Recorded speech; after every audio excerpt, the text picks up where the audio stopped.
Assalamualaikum warahmatullahi wabarakatuh. Halo guys, back again to our YouTube channel. In this video, I will speak about mathematics. I was given the task of changing the sound in this video. Let's check this out.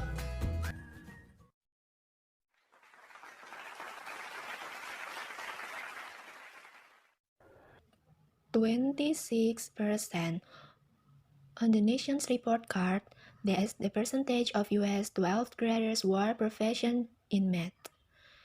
In America, we pride ourselves as being an exceptional country, but does 26% sound exceptional to you?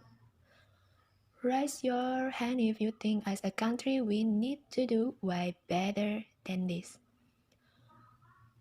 I'm with you. We all need math, but why are so many kids confused by it? Is it because only 26% of people are hardwired for math, while 74% are not? After working with thousands of kids, I can tell you this isn't the case at all.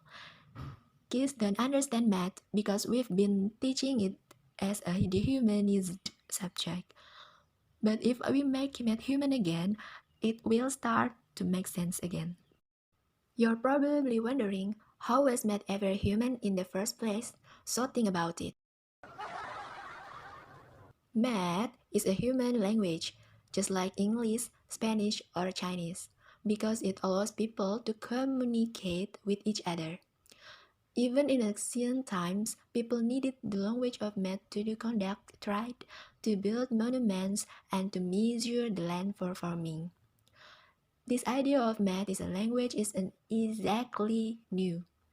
A great philosopher once said, "The laws of the nature are written in the language of mathematics." So you see, even Galileo agrees with me. But somewhere along the line, we've taken this language of math, which is about the real world around us, and we've abstract it's beyond recognition. And that's why kids are confused. Let me show you what I mean.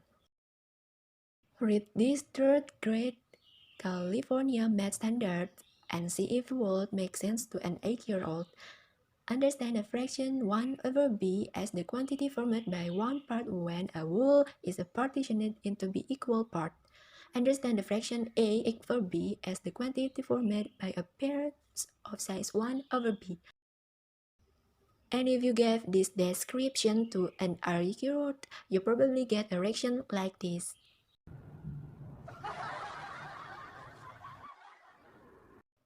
To make expert, this standard makes sense. But to a kid, it's absolute torture.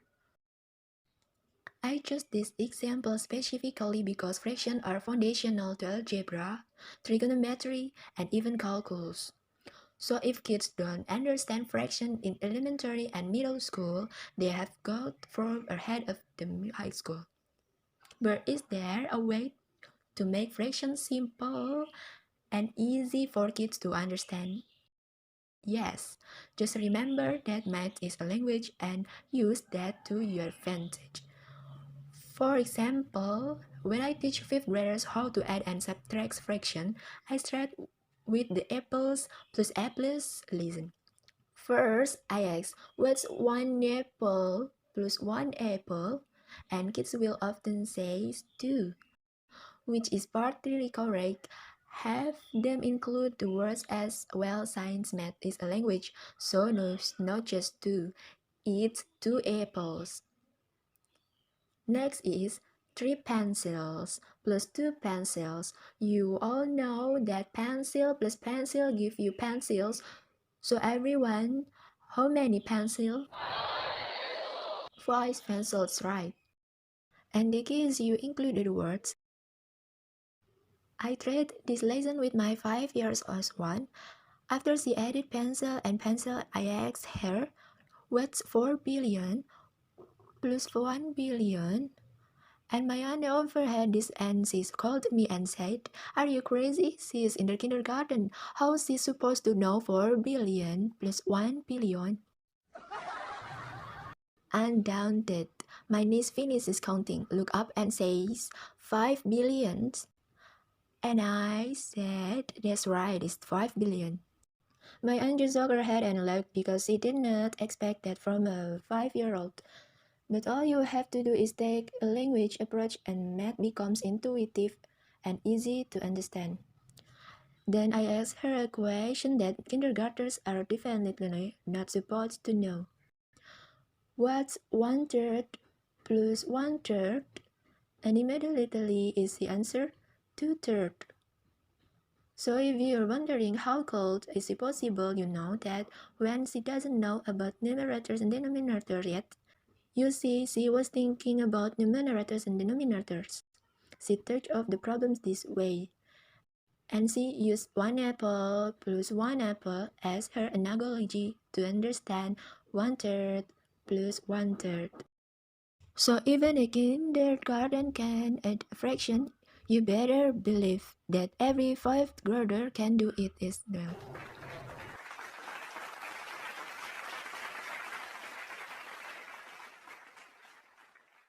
Just for fun, I asked her a high school algebra question. What's 7x squared plus 2x squared? And this little 5-year-old girl correctly answered 9x squared. And she didn't need any exponent rules to figure that out. So when people say that we are either hardwired for math or not, it's not true. Math is a human language, so we all have the ability to understand it. We need to take a language approach to math urgently because too many kids are lost and are anxious about math, and it doesn't have to be that way. I worked with an angry first dad high school student once who called us algebra because he only knew 44% of her multiplication fact. I told her that's like trying to read it and only knowing 44% of the alphabet, it's holding you back. She called the factor or solve equations, and she had no confidence in math. As a result, this teenager had no confidence in herself. I told her we have to start with multiplication because when you know all your facts by heart, everything gets easier, and it will be like having a pass to every ride of Disneyland. What do you think? And she said, okay. So systematically learn her times tables in 4 weeks, and yes, even multiplication has language embedded in it. You'd be surprised at how many kids don't realize 7 times 3 can be spelled out as 7 times 3, which just means 3 7 times, just like this.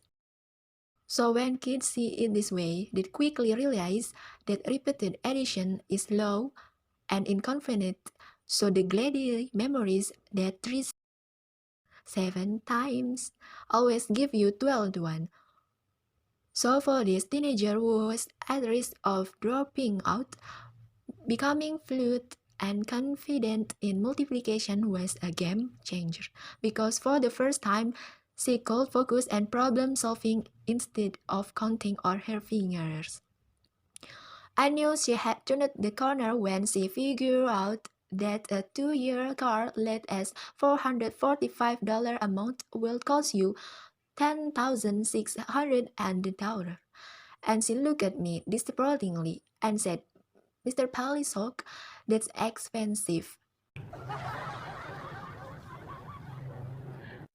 At that moment, math was no longer causing problem for her, but she was using math to solve problems as a responsible adult world.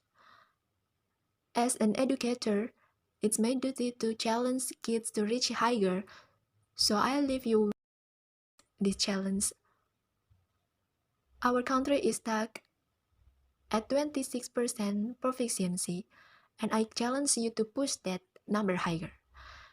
This is important because mathematical thinking not only builds young minds, but our kids need it to imagine and build a future that doesn't yet exist. Meeting this challenge can be as simple as apples plus apples. Instead, that we teach math a human language and we will get there sooner, later and later. Thank you. Thank you for watching. See you on the next video. Bye.